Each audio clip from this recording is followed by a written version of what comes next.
You very much sir. Thank you mister Reddy. माननीय Sanjay Yadav ji. Thank you सभापति महोदय। चुनाव सुधारों की इस महत्वपूर्ण चर्चा में अवसर देने के लिए मैं हमारी पार्टी के राष्ट्रीय अध्यक्ष आदरणीय श्री लालू प्रसाद जी, हमारे नेता श्री तेजस्वी यादव जी और आपका धन्यवाद देता हूं। सभापति महोदय, जैसा कि इस चर्चा में सभी वक्ताओं ने कहा कि भारत दुनिया का सबसे बड़ा लोकतंत्र है और यह वाक्य हम सब भी गर्व से दोहराते हैं, लेकिन एक सच्चे और जीवंत लोकतंत्र की पहचान केवल मतदाताओं की संख्या से तय नहीं होती। यह उसकी चुनावी प्रक्रिया की निष्पक्षता, पारदर्शिता और संस्थागत ईमानदारी से तय होती है। हमारा मानना है कि सबसे बड़ा लोकतंत्र होने से ज़्यादा जरूरी है सबसे ईमानदार लोकतंत्र होना। आज भारत की चुनावी व्यवस्था अपनी तमाम मजबूती और गौरवशाली इतिहास के बावजूद कई ऐसी चुनौतियों से जूझ रही है जो लोकतंत्र की आत्मा को भीतर से चोट पहुंचा रही है। इसलिए यह समय है कि हम सब इन चुनौतियों का ईमानदारी से सामना करें और उन सुधारों पर गंभीरता से चर्चा करें जिनकी आज देश को सख्त जरूरत है।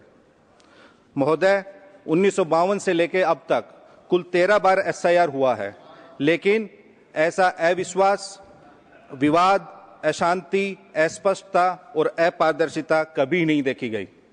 आज स्थिति यह है कि सरकार और चुनाव आयोग दोनों जनता की नजरों में संदेह के घेरे में है और यह लोकतंत्र के लिए शुभ संकेत नहीं है। लोकतंत्र लोगों के विश्वास पर चलता है। अगर यह विश्वास टूटने लगे तो संस्थानों की वैधता भी कमजोर होती है। यह मैं क्यों कह रहा हूं कि लोकतंत्र पर लोगों का अविश्वास बढ़ा है, इसके लिए मैं कुछ आंकड़े रखना चाहता हूं। अभी विगत 5 राज्यों में विधानसभा चुनाव हुए, महाराष्ट्र, बिहार, दिल्ली, झारखंड और हरियाणा। महोदय, एक अप्रत्याशित हमें वोट इंक्रीमेंट देखने को मिला है। महाराष्ट्र में लोकसभा चुनाव के 5-6 महीने बाद ही विधानसभा चुनाव हुए। वहां बिना एसआईआर के 48 लाख वोट जोड़े गए और एब्सोल्यूट वोटिंग में 12.2% का इंक्रीमेंट हुआ। बिहार में एसआईआर हुआ, कुल 7 करोड़ 89 लाख वोट थे, उसमें से 65 लाख वोटों का डिलीशन हुआ। उसके बाद एसआईआर की प्रक्रिया में 18 लाख और बाद में 3 लाख वोट और जोड़े गए, तो कुल 7 करोड़ 45 लाख वोटर थे। लेकिन अगर आप देखेंगे कि वोट घटने से बूथों की संख्या कम होनी चाहिए, लेकिन बिहार में पहले एसआईआर से पहले लगभग 78,000 बूथ थे और एसआईआर के बाद 90,000 से अधिक बूथ हुए। तो उस प्रक्रिया से यह समझ में आया कि मतदाताओं के घटाने के अलावा ये बूथों को बढ़ाने की भी एक प्रक्रिया थी। अब बिहार में वो चुनाव हुए, 65 लाख वोट कटने के बावजूद बिहार में 15.6% का एक एब्सोल्यूट वोटिंग में एक अब नॉर्मल इंक्रीमेंट देखा गया। इतना सडन स्पाइक जो बिहार, जैसे मैंने कहा, महाराष्ट्र में 12.2, बिहार में 15.6। तो ये वोट घट रहे हैं एसआईआर में, लेकिन बूथ बढ़ रहे हैं। और जो ये मैसिव बढ़ोतरी हो रही है वोट संख्या में, वो एक प्रयोग है या सहयोग, वो पूरा मैसिव स्विंग एक पार्टी विशेष के पक्ष में जा रहा है। ये हमें सबको सोचने का विषय है। अगर चुनाव के मध्य चुनाव आयोग ये हम बिहार में, जैसा कि चुनावों से पहले 35 दिन में 41,000 करोड़ रुपए अन्य योजनाओं के मद से मतदाताओं के खाते में भेजे गए, लेकिन वहां 15.6% वोट बढ़ा। झारखंड में भी चुनाव हुए, झारखंड में मात्र 3.5% वोट बढ़े, हरियाणा में 6.2% वोट बढ़े और दिल्ली में 6.1% वोट बढ़ा। तो ये झारखंड में भी वही सेम योजना थी, लेकिन वहां 3.5% ही वोट बढ़े, लेकिन बिहार में 15.5% से अधिक वोट बढ़े। तो ये सब हमें सोचने की जरूरत है। दिल्ली में भी पानी और बिजली निःशुल्क थी, वो भी सबको पता है। अगर ये वोटिंग पैटर्न हो, मतदाताओं को वही बिहेवियर हो, तो वो सर्वव्यापी हर जगह वैसा ही रहना चाहिए। और ये तो आश्चर्यजनक था कि एक पार्टी विशेष की तो स्ट्राइक रेट 89% रहा, आजाद भारत में ऐसा कभी नहीं हुआ था। बिहार में एसआईआर हुआ, मात्र 35 दिन का समय दिया गया। उस 35 दिन में लगभग मैंने कहा कि 7 करोड़ 90 लाख वोटर मतदाताओं को पुनरीक्षण कार्य हुआ। उस 35 दिन में जैसा कि सब जानते हैं, बिहार का 73% जो भूभाग है वो बाढ़ प्रभावित है। सावन का भी महीना था, लोग कावड़ लाने जाते हैं, धान रोपाई का भी समय था। माननीय संजय जी, ये एसआईआर ये सबजुडिस मामला है और माननीय चेयरमैन ने शुरू से ही रिक्वेस्ट महोदय, चूंकि हम चुनाव सुधारों पे बात कर रहे हैं, तो जो हमारा अनुभव था तो उसी के संबंध में, वो भी एक चुनाव सुधारों की प्रक्रिया का ही एक अभिन्न अंग है, इसलिए हम बात कर रहे हैं। महोदय, बिहार में 1,77,526 वोट पोस्टल बैलेट थे। उस 1,77,526 में हमारा गठबंधन 143 सीटों पर लीड कर रहा था। हमारा विपक्षी गठबंधन एनडीए मात्र 94 सीटों पर लीड कर रहा था। अदर्स के हिस्से में 6 सीटें थी। पोस्टल बैलेट में मतदान में हम 44.6% मत प्राप्त कर रहे थे, लेकिन उसमें नहीं हुए। जो बाकी जो प्रक्रिया रही उसमें क्या विसंगतियां रही उस पर मैं आऊं।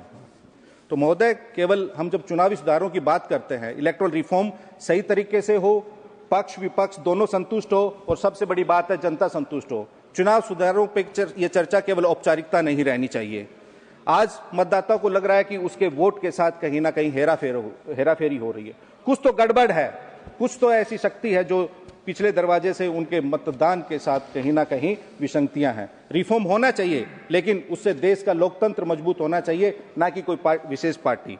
चुनाव आयोग का कर्तव्य है कि जनता की हर दुविधा, हर शंका, हर सवाल का निवारण करे और तुरंत करे, लेकिन इसमें कहीं ना कहीं हमें सही समय पे सही उत्तर नहीं मिल पाता।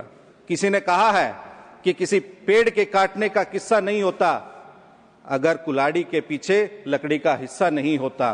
तो इस पूरी प्रक्रिया में चुनाव सुधार की ही नहीं, चुनाव आयोग में भी सुधार की अत्यंत आवश्यकता है, क्योंकि अगर एम्पायर ही टीम का खिलाड़ी बन जाए तो खेल नहीं होता, साजिश होती है। चुनाव प्रक्रिया आज जनता के सवालों के कटघरे में है। हमें सोचना होगा कि आजादी के बाद ऐसा क्यों हो रहा है कि जनता में लोकतंत्र के प्रति अविश्वास बढ़ रहा है।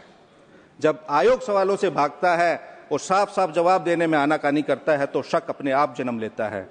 देश की जिस संस्था पर सबसे कम सवाल उठने चाहिए, आज उसी पर सबसे ज्यादा सवाल उठ रहे हैं। ये लोकतंत्र के लिए अति खतरनाक है, हानिकारक है। आज चुनाव आयोग किसी सरकार का और पार्टी का पर्सनल एक्सटेंशन काउंटर नहीं बनना चाहिए। ये हम नहीं, जनता, सर ये हम नहीं, जनता कह रही है। ध्यान रखें, जब चुनाव आयोग का हर फैसला वही चीजें रिकॉर्ड पे जाएंगी, सत्ता के टाइम टेबल और उनके प्लान से मेल खाए तो सवाल और शक उठना स्वाभाविक है। महोदय, हम इलेक्शन रिफॉर्म पे बात करिए सर, उसी पे कर रहे हैं। हमें सर चुनाव सुधार चाहिए, निष्पक्ष चुनावी प्रक्रिया का सफाया नहीं चाहिए, हमें सिलेक्टिव इनकरेक्ट रिवीजन नहीं चाहिए, बल्कि हमें ट्रांसपेरेंट इंटेंसिव रिवीजन चाहिए। ऐसा लगता है कि ये एसआईआर नहीं, एसपीआर, स्पेशल पार्टी रिवीजन हो रहा है। सर, सबजुडिस मामले पर न बोले आप। एसआईआर के जरिए गलतियां ठीक होनी चाहिए, और जो ठीक हो उसे गलत करने की मंशा को रोका जाना चाहिए। अगर सुधार सच है तो डर किस बात का। लेकिन यह सरकार वोटर को जुटाकर नहीं बल्कि वोटर को हटाकर जीतना चाहती है। आप वोट सुधार नहीं, आप वोट मैनेज करना चाहते हैं। देश ने बिहार चुनाव में देखा कि कैसे 41,000 करोड़ रुपए मात्र मतदान की तिथि से 35 दिन पहले बांटा गया। क्या चुनाव आयोग को उसमें हस्तक्षेप करके उसको रोकना नहीं चाहिए? आपका एक राज्य के लिए अलग मापदंड होता है, दूसरे राज्य के लिए आपका अलग पैमाना होता है। आपको ऐसा नहीं होना चाहिए। अगर रेफरी ही विपक्षी टीम से मिलके नियम बदलने लग जाएगा तो सर खेल नहीं रहेगा, निष्पक्ष खेल नहीं होगा। सर, मैंने स्वयं चुनाव आयोग को एक 4 पेज का लेटर लिखा कि कैसे कैसे धांधली हो रही है, लेकिन कभी कोई संज्ञान नहीं लिया गया। अब सर, क्यों अविश्वास बढ़ रहा है, जनता क्यों सवाल उठा रही है? क्योंकि और मैं विगत कई चुनावों की, जो 6 चुनाव राज्यों के चुनाव का मैंने जिक्र किया, हम उसमें जनता इलेक्ट्रॉनिक मशीन पर सवाल उठा रही है। हम सिर्फ उनकी आवाज को, उनकी भावनाओं को, उनकी शंकाओं को आपके माध्यम से यहां सदन में रख रहे हैं। दुनिया की हर मशीन ऑडिट होती है महोदय, लेकिन ईवीएम पर यह ऐतराज क्यों? दुनिया में कोई टेक्नोलॉजी या चूक नहीं है, कोई भी। हमने देखा है हमारे देश में ही हमारी मिनिस्ट्री ऑफ डिफेंस की वेबसाइट पे साइबर अटैक होता है, उसे हैक करने की कोशिश होती है और किया भी गया है 2018 में। हमारी मिनिस्ट्री ऑफ होम अफेयर्स की वेबसाइट पे भी साइबर अटैक्स हुए हैं। तो कोई भी तकनीक अचूक नहीं है महोदय। दुनिया की सबसे सुरक्षित माने जाने वाली प्रणालियां भी हैक हुई हैं, तो ईवीएम को अवैध कहना तकनीकी रूप से सही नहीं लगता महोदय। ईवीएम पर सवाल लोकतंत्र को कमजोर नहीं मजबूत करता है। अगर वोटर कहे कि मुझे ईवीएम पर भरोसा नहीं है तो क्या आप उसे अपराध मानेंगे?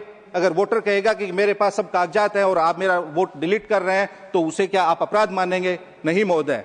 ईवीएम को बचाने से ज्यादा जरूरी है जनता के भरोसे को लोकतंत्र में बचाना, और जनता का भरोसा किसी मशीन में नहीं, निष्पक्ष प्रक्रिया और प्रणाली से ही संभव है। जब वोट कागज पे दिखता है तो गिनती में कागज क्यों नहीं? हम 5% मिलान भरोसा नहीं देता, 100% मिलान ही भरोसा देगा।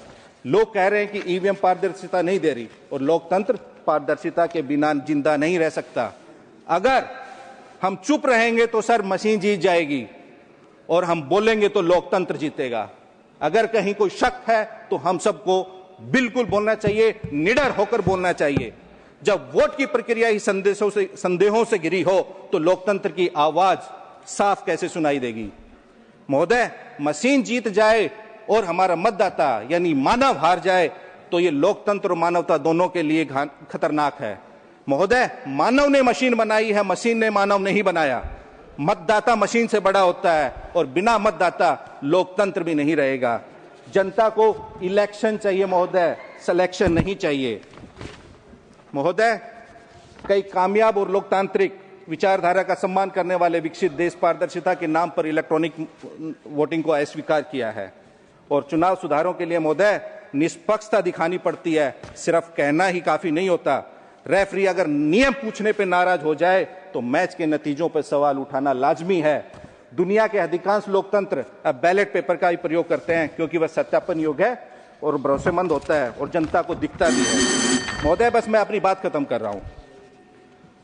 चुनावी सुधार में कोई तकनीकी प्रक्रिया नहीं है। चुनाव सुधार यह उस लोकतांत्रिक संस्कृति का आधार है जो नागरिकों को विश्वास दिलाती है कि सत्ता उनकी इच्छा का प्रतिबिंब है, न कि धन, शक्ति और प्रभाव का परिणाम। भारत को चुनावी सुधारों की एक नई पीढ़ी की जरूरत है। ऐसे सुधार जो चुनाव आयोग को और मजबूत करे, राजनीतिक दलों को जवाबदेह बनाए, धन बल की अंधेरी सुरंगों को रोशन करे और मतदाता के विश्वास को पुनः केंद्र में स्थापित करे। लोकतंत्र की सबसे बड़ी शक्ति उसका विश्वास है, और चुनाव सुधार वही रास्ता है जो इस विश्वास को भविष्य की पीढ़ियों के लिए सुरक्षित रख सकता है। आपका बहुत बहुत धन्यवाद महोदय। माननीय ऑनरेबल श्री HD देवेगौड़ा जी।